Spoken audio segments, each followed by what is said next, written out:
So, as we always do with these calls, we start with purpose. So, Africa Eats isn't an impact investment. We exist to lower hunger and poverty in Africa. And the way we found that actually works and makes a difference is to invest in companies. While all the charities of the space think giving money away is the way to do it, they've been doing that for decades. I Per dollar we make more impact than they do. So we're investing in fast-growing, profitable companies. SMEs is the derogatory term used for them. We use the term busy. Mhm. So we came up with it. There's a long story behind this, but we were looking for an African word to describe things that aren't unicorns, companies that are actually making a difference in the world. And wound up with the name Beezy. So you will hear us use that term for the next hour here. And they are building the food and ag supply chain across Africa.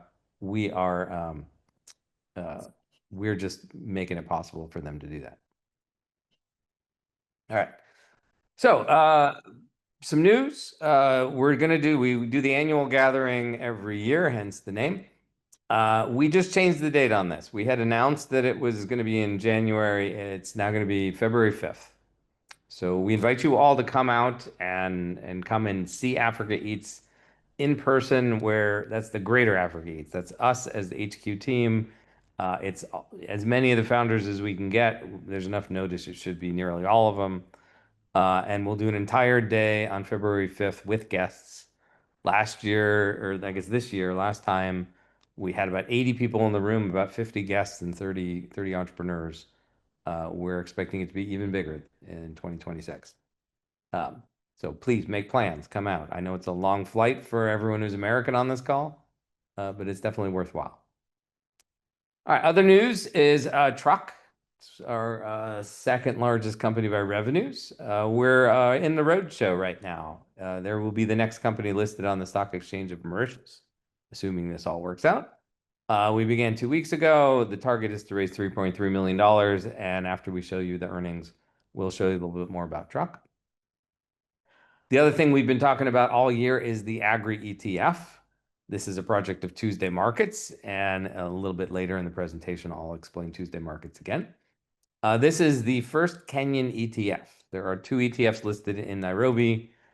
Both of them are cross-listed from Johannesburg. This will be very likely the first ETF created in Kenya for Kenyans. And it's planned to launch in Q1 of 2026. And then in other news, in the Q3 report, so from here till the forward-looking statements is all stuff that's in the Q3 report, all news from there. We added a new BZ. First time we've done that in a while. The new BZ is called Nyata. They are based in Nairobi, Kenya. They do frozen vegetables. And the blog post I did on my blog, my personal blog, was the world is investing in AI, and I invested in frozen peas. I think that's beans in front of us on the table there. They are the only company in Kenya that does frozen vegetables. Every other frozen vegetable sold in the supermarkets is imported from somewhere else. Jumani and I visited this company earlier this year. We shot a site visit video, as we often do. It is posted on the new Niata page, so you can go there. And they sell under the brand Frozen Isle. That's their frozen food brand. So there's more than one brand. That's why she's wearing a Frozen Isle. Okay, this is Florence. She's the founder CEO. All right, jumping into numbers. We're here for an earnings call. Let's talk about revenues to start with. So the KPI that we've been talking about since the beginning of Africa Eats is aggregate revenues of all the BZ. And that number, we start the history at 2014 because the first investment was back in 2014. And back then it was 600,000 in total revenue for all the companies that existed. And this graph is showing all the revenue stacked on top of each other. So as new companies get started, they show up in this graph. Last year's revenues were 44 million. The trailing 4 quarters revenues, so from Q4 2024 through Q3 2025, with some numbers missing, that total was 55 million. So we're confident that by the end of the year, the total will be at least 55 million.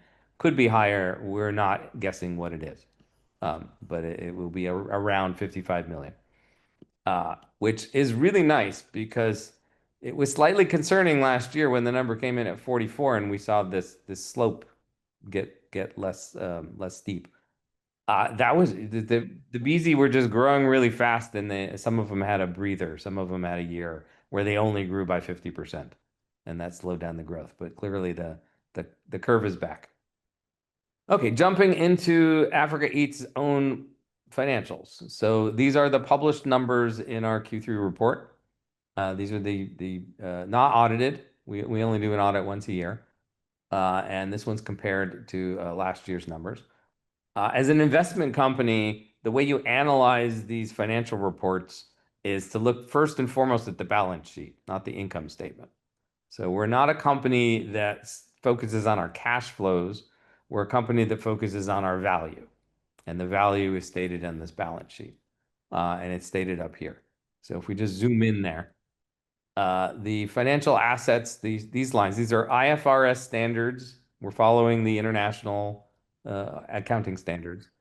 And the way that this works is we value the equity investments we've made in the BZ once a quarter. We update the fair market value of those assets once a quarter. And we have upped that number to 32.4 million at the end of Q3, up from 26 million at the end of last year. We also have a few investments that are sitting at cost, like Nyata, Did, and Obri Africa, which we made earlier this year. They haven't been marked up. The companies haven't had a year of investment to change. And so that gets us to 32.6 million. And we started Africa Eats with a portfolio of $3 million of assets that came from the Pledge Accelerator. So in 5.5 years, we started July of 2020. In 5.5 years, we're up more than 10x, right, in assets. And of course, the question comes, well, how much did that cost? We'll get to that later. And then you got to subtract the liabilities from the balance sheet. I mean, we have some loans out there too. I'm skipping over that. We do have some liabilities on our balance sheet. These all came about because as we were raising money as a private company, there came moments when one of the BZ needed some money. They needed an invoice finance or an operational capital loan or a truck loan. We as Africa Eats didn't have the capital at the time. We went to the shareholders and said, do you want to fund this? Some of the shareholders stepped forward sometimes. And about half the time they lent us the money instead of investing it in equity. So that's what these liabilities are. And we've just been paying them off as they're maturing. So we had almost $1 million of this back a few years back, and we're down to about a third of a million. And it'll shrink more in Q4. And these will be all gone in a few years. Okay, moving over, we do the income statement and the cash flow statement, despite being an investment company. But again, you have to realize that not all the numbers on the income statement are cash, right? Just because of the way the standard works. So on the top line, in the income section, it looks like we earned 1.2 million in the quarter, and we did, but that wasn't cash. That's simply the increase in the portfolio value from one quarter to the next. And the next column over is the year to date. So we're up, almost 5.4 million in the value of those investments, the equity investments for the year, which is, nice. This is why we do what we do, is to increase the value of these investments. And then on the bottom of the income statement, of course, is expenses. And again, not every item on this list is cash. So we spend very little money running this company. We only have 3 people in HQ full time, soon to be slightly bigger, but there's just 3 of us who run this. And so most of the costs are us. And then when you look at the year to dates, you'll find other things on here like operational cost is mostly that annual gathering. Some of that is paying for the management fees. There are some costs in flying Jumani and I around the world because we don't live in Nairobi. And then these 2 very large things at the bottom here, which were from previous quarters, I just want to reiterate, these are not cash transactions. Baked into the company, one of our impacts is that we create wealth for the smallholder farmers who grow all the food that we're working with.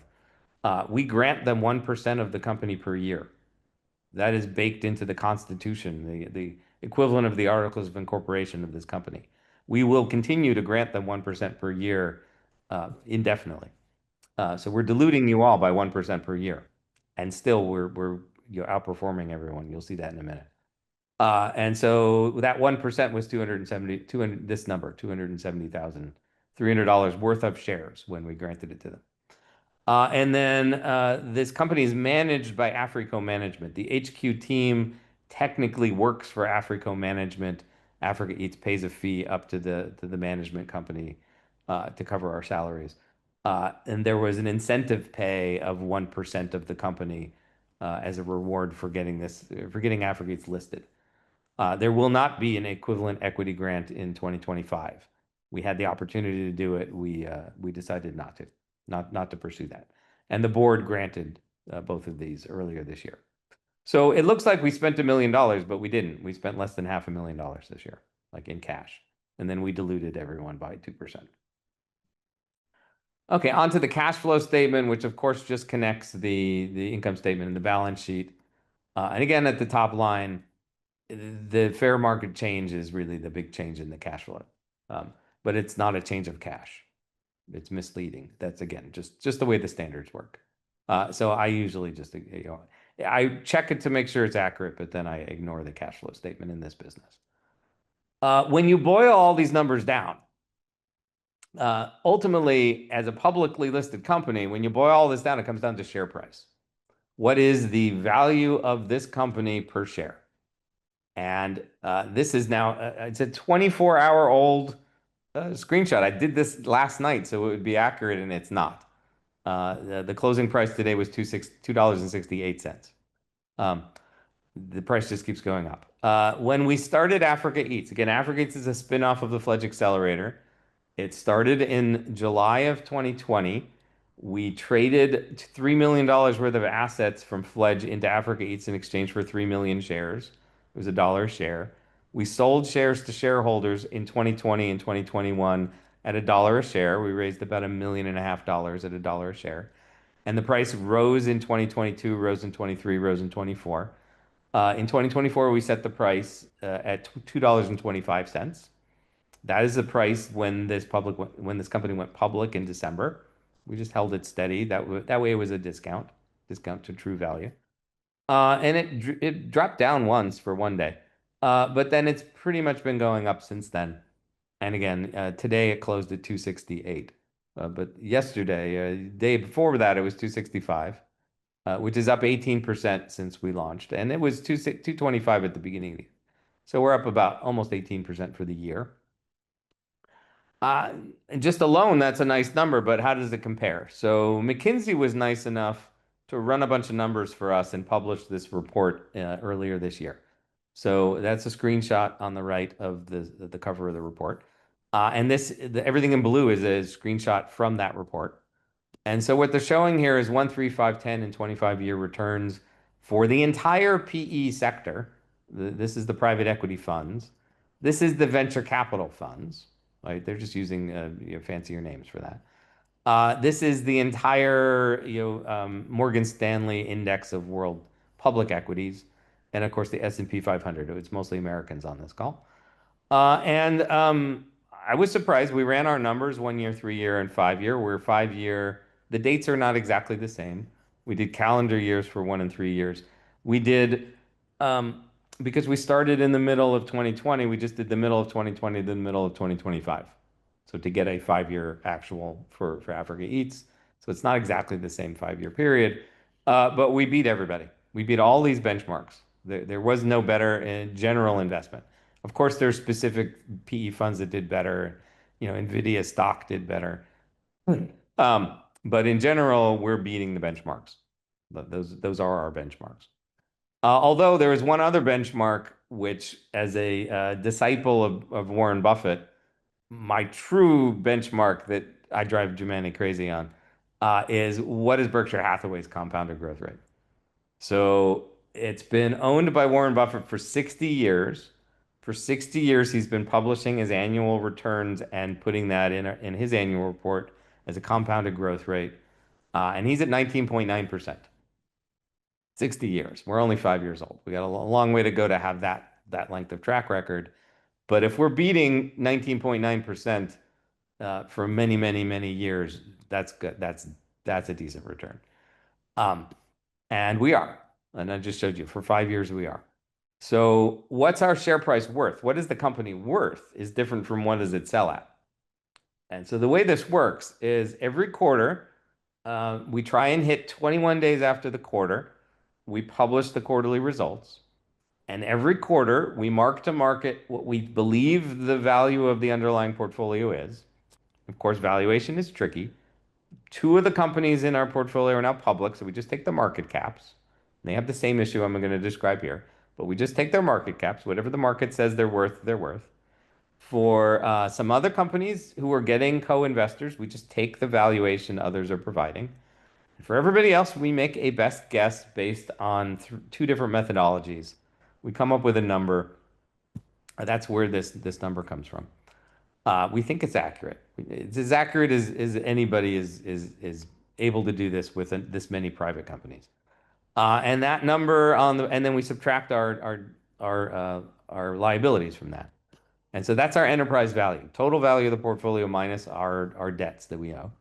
And that was 33.2 million on that balance sheet that I showed you. There are currently 11.39 million shares, 11.4 million shares. It's about to grow. And when you just do that math, you just literally divide 33.2 million by 11, this exact number, you get $2.91. So we believe the actual value of Africa Eats is $2.91. We declared that on the 21st day of October. And the share price hasn't changed much. Like it did go up 3 cents today. It didn't change because we're doing a private placement and selling shares at 265. But we do believe that the market will see this 291 number and start bidding up the price again. So 265 that we're selling shares at today is a 9.8% discount to that enterprise value, which in African terms is a pretty good discount. A lot of companies sell for 30, 40, 50% discount. So 10% discount's not too bad. To get to, if we got the share price up to 291 by the end of the year, which is feasible, it's possible, that would be 29% gain for the year, which is well above, we're already above 19.9, but that would be well above 19.9 for the year. So our expectation is to get close to that by the end of the year. Okay, one thing that helps with the private placement sales and the liquidity, and the share price and whatnot, is that we're a liquid stock. We are one of 3 liquid stocks in the stock exchange of Mauritius. We are one of 3 liquid stocks in all of Africa, as far as we know. And so this is a screenshot from the Q3 report explaining how we are a liquid company. And I will explain this in slightly more detail here. We are a liquid company because there's a market maker called Tuesday Markets that is providing liquidity. And Tuesday Markets is a sister company to Africa Eats. We are the founders of, the co-founders of Tuesday Markets because we knew this was a problem. We knew liquidity needed to happen, so we made it happen by starting another company. Tuesday Markets is a separate company. It has other team members who only work for that company. It has funders that only fund Tuesday Markets. There's no overlap in shareholders except Jumane and Lily and I. Okay, so how do you make a company liquid? It's actually really simple. There's a series of companies. They do this in New York. They do this in London. They do this in Europe. I'm sure the same thing happens in Shanghai. I don't know who they are. These companies called market makers, they do this by listing a buy order and a sell order on the market during market hours. So there is literally, the market's closed right now because it's 10 p.m. in Mauritius, but 12 hours from now when the market opens, there will be a 50,000 buy order and a 50,000 sell order for Africa Eats. The buy order at 265 and the sell order at 268. 3 cents is that bought shares against this sell order earlier today. Right? So Tuesday Markets is saying, I'm willing to buy up to 50,000 shares at 265. GTC is good till canceled. And I'm willing to sell 50,000 shares of Africa Eats at 268. Tuesday Markets has both cash and shares. That's its resources. And it uses those cash and shares to place orders for Africa Eats, Elite Meat, and Zoeto, soon to be Truck. And it'll do this for other companies in 2026. And it does this because that's a for-profit business model. If you can buy shares at 265 and sell them at 268, and you can keep doing that over and over again, you make a profit. It's not a very big profit per transaction, but it's a very big profit if you're moving a $1 million worth of shares or multiple millions of dollars in shares. And so that's why Tuesday markets exist, because it believes it can keep doing this. And it works even better if the prices are going up, because Tuesday markets has been buying shares since the price was 225. There's been more sales than purchases from Tuesday markets, mostly because it hasn't been advertised. It's spent $0 on advertising so far. So it has an inventory of Africa Eats shares where it paid a lot less than 265 for them. So every time somebody buys shares at 268, it's making a much bigger profit than 3 cents. And so as long as the share price holds flat, this business model makes money. If the share price goes up, this business model makes even more money. And if the prices go down, then the market maker has a little bit of issues. But it doesn't have to sell 50,000 shares. If the price goes down, it can drop that down to 100 shares. We just haven't had a down year yet, or down month yet. And that's it. That's why Tuesday Markets does what it does, because it's a profitable business model, and the funder of that business would like to make a profit doing that. And no one else is doing it in Africa. There's one bank here that claims they're doing it, but they're not. I went and talked to them. Okay, we'll take questions in Latini a little bit. Last little bit is to do some forward-looking stuff. So, of course, as a public company, we're not supposed to make forward-looking statements without at least warning you that we're making forward-looking statements. So warned. So as I said earlier, Truck Africa is listing. Truck Africa is the second largest company by revenues in the portfolio. It was started in 2020. It was bootstrapped with no investment whatsoever through 2022. Africa Eats wrote the first check into this company in February of 2022 of $200,000. The company grew to 2.2 million that year. It was a $500,000 the year before. We invested a little bit more at the end of the year. We invested a little bit more in 2023. Tuesday Markets bought some shares earlier this year, and one lender came in. Trailing 4 quarters is just shy of $11 million now. So this is based. Truck Africa owns Truck Rwanda. Truck Rwanda operates in every country you see on this map, or has operated, to be specific. So its trucks drive out to the ports of Dar es Salaam in Tanzania, to the port of Mombasa in Kenya, up to Kampala, out into DRC, and it has sent trucks down to Zambia and Zimbabwe and the ports in Mozambique in prior years, not in 2025, as well as all over Rwanda. And here's its history. So they did $500,000 in their first full year. That grew fourfold to 2.2 million in 2022. That grew fourfold again in 2024, or just shy of fourfold. It was, again, just shy of $11 million, 3/4 of the way into 2025. Makes a lot of money in terms of profits, grown in terms of the truck leasing, the truck fleet. Also operates some cold rooms. All the numbers are growing. Like, we get monthly updates from this company, and they have had growth in every month, I believe, since the first month, and profits in every month except the first month. And so they are out raising $3.3 million. That will be sufficient for them to list on the stock exchange of Mauritius. We're talking to potential public equity investors to write big checks. And the use of funds is to buy more trucks, to grow the fleet to 61, add a few more cold rooms. And then sugar is a way to fill the trucks on the way back from Dar. So it's like a 5-day journey. Too often it's going back empty. Sugar doesn't go bad. So they're buying sugar in bulk. They're putting it in a warehouse in Dar, and they use it to fill up the trucks on the way back. So they just need operating capital for that. So if you are interested, we actually have a pre-order button up on the Tuesday Markets website. The private placement technically opens, I believe, next week. We're waiting on the stock exchange to approve the paperwork. If you are interested in investing in Truck, you're welcome to. Just like Africa Eats, it will be a publicly listed company. It will be liquid. You're welcome to join in that one as well. send me email or send Hervé email if you're interested. Okay, number two, I talked at the beginning about this Agri ETF. It's a project of Tuesday Markets. And so it's called the Agri ETF. It is not listing in Mauritius. It is the first Kenyan ETF, the first one created in Kenya, and it will be the first ETF that will be listed in the NSE that's not cross-listed, that doesn't come from Johannesburg. And it's taken us all year to get it up and running. It's not ready yet. It will be launching in Q1, hopefully, if all goes well. And the idea of why we're doing this is that it's a mismatch for the Nairobi Securities Exchange to list companies that operate in Rwanda and Malawi and Tanzania and so forth. Uh, the Nairobi Stock Exchange is bigger than Mauritius, but it's highly focused on Kenya. There's only one company that's not Kenyan there. And so we're going to bring a bundle of companies to Kenya instead.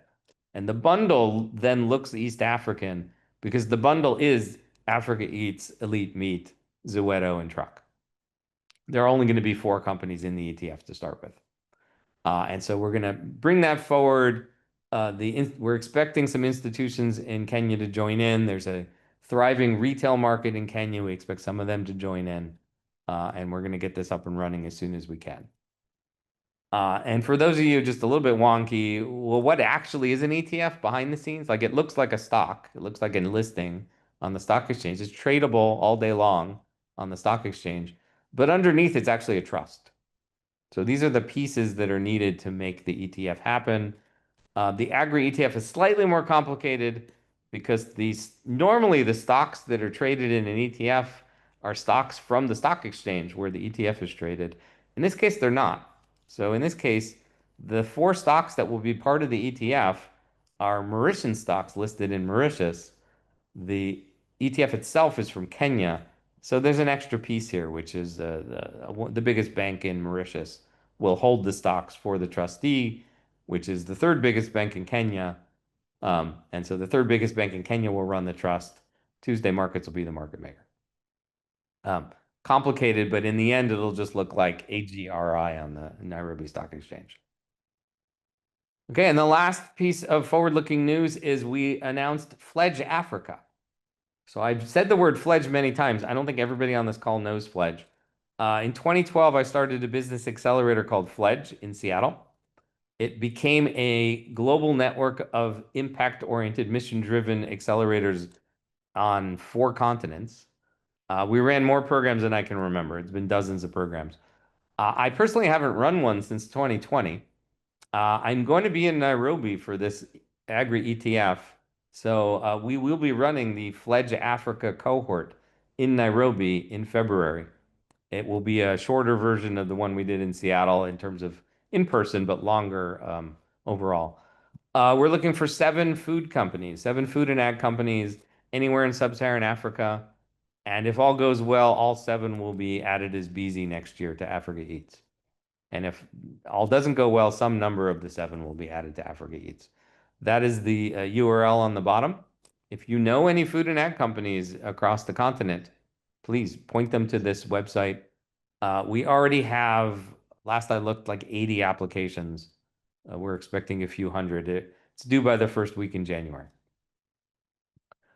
Okay, and then lastly, before we open for questions, there's a new version of the Berkshire Africa book. So release number 2. It's got bigger. We added a section. The first version had a section theorizing what the capital markets could do for SMEs in Africa. This version of the book now explains what they have done and again, what we expect them to do. But we expanded on that section and we fixed the typos and we made changes in pretty much every chapter. Okay. Oh, no. Last thing is I mentioned, I hinted upon this. So there is a private placement open for Africa Eats right now. This is a screenshot from the Tuesday Markets website. We extended it. It was supposed to end last Friday. We've extended it for 2 weeks. So anyone who would like to buy shares of Africa Eats, they are available at $2.65. Again, email me or go to the Tuesday Markets website and click buy now. There's just a form that needs to get filled out to buy these. There's no other fees. There's no brokerage fees to buy these shares. So it's slightly cheaper than buying them on the open market. And we set a target of $750,000 for this. We've already exceeded that. So we didn't extend it because we needed more time to hit the number. We already hit the number. We extended it because there was a flurry of last minute activities and some people who couldn't make it by that date. So we just added 2 more weeks. Okay, and with that, I will stop the screen share and open this up to questions. Hi, Brian. What do you Hey got? there. Yeah, I have a question, which is for your ETF, are you only going to be including busies like your own companies, or are you looking at other businesses that meet some profile that may already be, ready to go? It has to be public companies. So Mm, it has to be food and ag companies that are fast growing and profitable, listed in Africa, sub-Saharan Africa. And we don't know any others. got Like it. the only Okay. ones we know are the ones we already listed. Yeah. So if one were to show up, Yeah. then the fund management team for the ETF is Tuesday Markets and MCBA Bank. And so on a quarterly basis, that group will get together and look to see if there's anything else worth Mhm. investing in. But to start with, it's just the 4 BZ. It's Africa Eats and 3 BZ. But over the long term, there's 250 different funds across sub-Saharan Africa.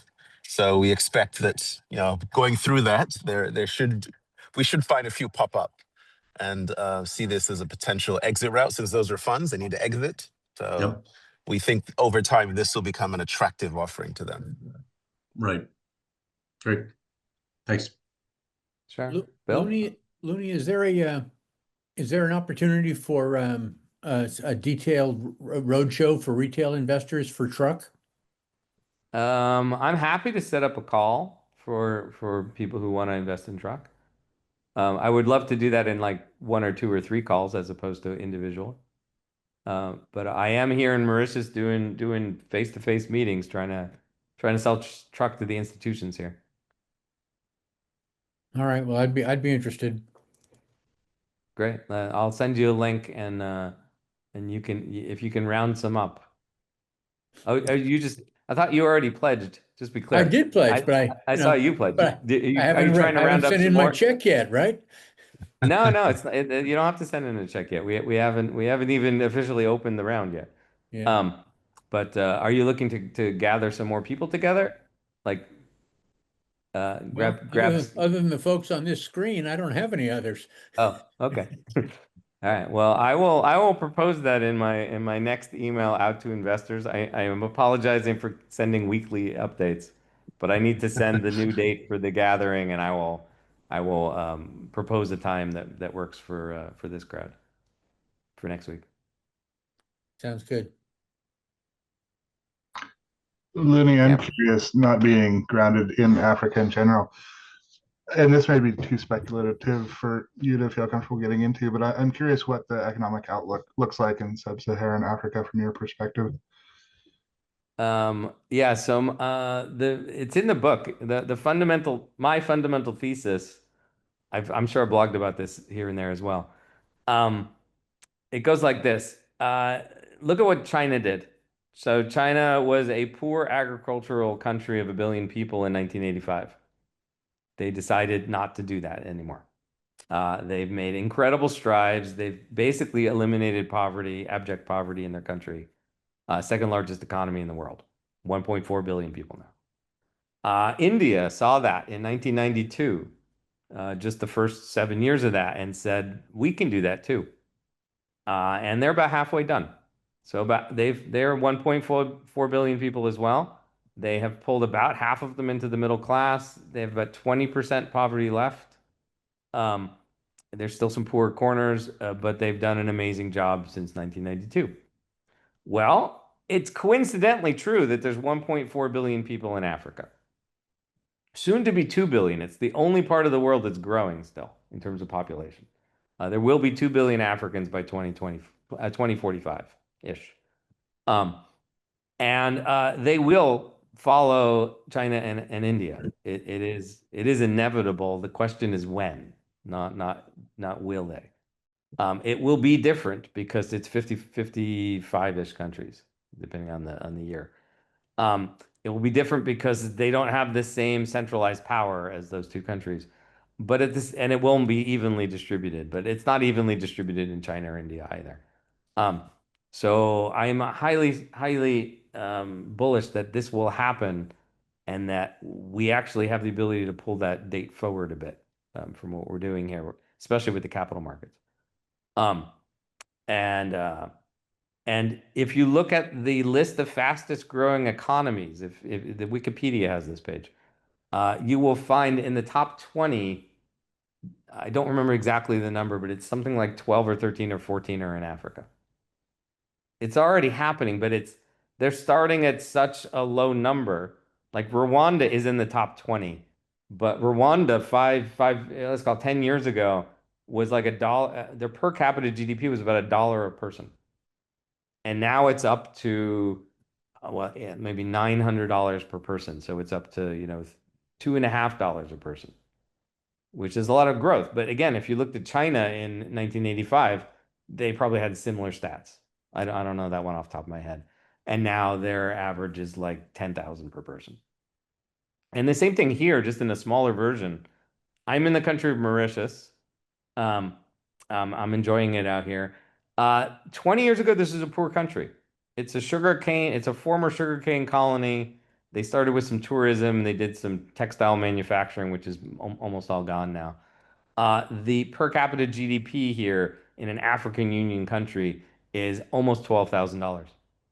It's the same level as Mexico. And they've basically done that in 20 years. And yes, it's an island nation and you get benefits for that and so forth. But it's been done in Africa. And the Seychelles is the same. The Seychelles is slightly ahead, smaller, 1/10 the population. And Cabo Verde on the other side of the continent is I think fourth or fifth doing similar work. So the bigger countries will follow. And I'm going to hand it off to Jumane, who's actually born on the continent. Knows this better than me. All right. Thanks for that, Cameron. So yeah, I guess I'll just say in terms of economic outlook, Looney already mentioned strong economic growth that we see. Other things, we've had relatively high inflation post-COVID that tends to be going down across most markets. There's been a recent trade agreement between a number of African countries, and so we expect more increase in intra-Africa trade, and that's important because our companies, the top ones, are becoming the biggest in their local market, and so they're exporting now to other African countries.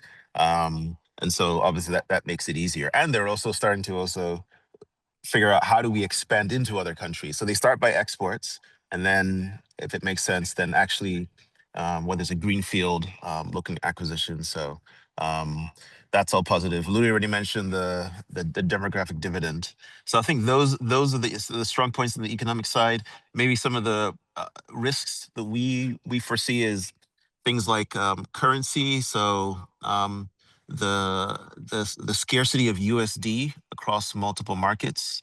We're starting to see a little bit more of that in these recent years, and we've seen. It ebbs and flows. So that there's a season where that's coming on board, and so we've been strategically looking at different ways in which we're able to support our BZs that are now trading across currencies to not necessarily have to rely on the dollar as much. And then we know that there are a number of African countries with high debt burdens, and there are these discussions about will the governments be able to pay these high interest payments to other countries, et cetera. So something that we watch. But because we are in the food business, what we saw during COVID, which was quite a significant shock, was our companies grew 40% during that year. So either way, people need to eat, and the government needs to make sure that people can actually get access to food. So we tend to not feel as much of the headwinds from I guess government uncertainty, if you will, as much. But yeah, things like climate change we're becoming more aware of and its impact on the environment, and things like environmental social are becoming even more significant for how we help the farmers, empower them to be able to manage that. Us diversifying our exposure to farmers in one region versus the other. So we're aware of these, and we look at now a number of more indicators we haven't looked at in the past in terms of different kinds of concentration, currency concentration, country concentration, product concentration, farmer concentration. There's like over a dozen of these we look at, so that way we can assess for each company. Okay, there's even client risk. How much of your goods are going to one client? How much of your goods are coming from one, two, three clients? So we constantly look at these and see how we can better manage those as well, and inform the visas ahead of time and be more proactive. So that's a quick summary. Former banker, which is why he spent more time on risks than former entrepreneur. Like, still entrepreneur looking forward. That was good. Thank you. Yeah, grounding. Who hasn't asked a question yet? Scott, Norm, Connor? Looney, do you have your valuation methodology written out anywhere? I know you went through it quickly there, but I'm planning on a blog series to explain all the methodologies I know of. Internally, our favorite methodology is a multiple on revenues. That is a very VC style methodology. So no matter what anyone uses, we always look at the final valuation and divide by the trailing 4 quarters revenues or trailing 12 months revenues and see where that number shows up. And we do the same internally and externally whenever we get any numbers. The public equity markets, they don't like that number. The public equity markets like a multiple on earnings. And so we actually pay our investment banker, our investment advisor, to do valuations on every company. And they do that once a year for us. And then they do quarterly ones for the 2 listed companies, soon to be 3 listed companies. And so they do multiple on earnings, and they also do a full-on DCF for every company that gets listed. So we see those 3, and then we talk to our peers who are running funds, and we're seeing term sheets show up as co-investments and questioning them on how they came up with their numbers. And so we're blending that together. Every time we do, now we're doing the quarterly numbers. I'll do the revenue on revenues. Lily will do the multiple on earnings. And then the 3 of us will get together and we'll look at the numbers and debate which is more accurate and what numbers need to get tweaked. So as we do this more and more, I think we're coming up with more refinement, but it's never going to be one simple valuation for everybody.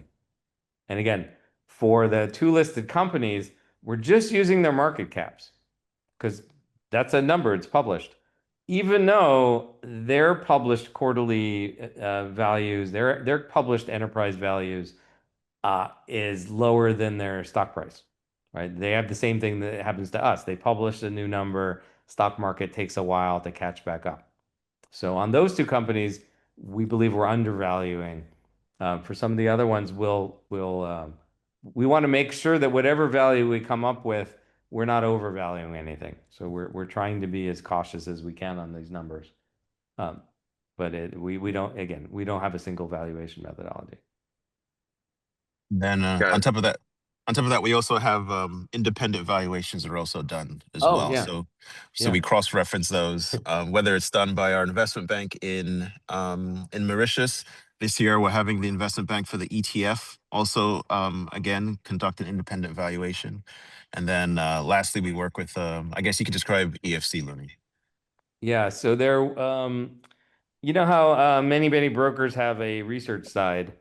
There is an international broker called EFG Hermes, based in Dubai.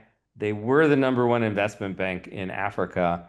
They scaled back Africa and they laid off their entire analyst team in Africa. And as you can imagine, the analysts were not happy with this, so they banded together and formed their own company. Not all of them, but most of them. They called themselves ETC?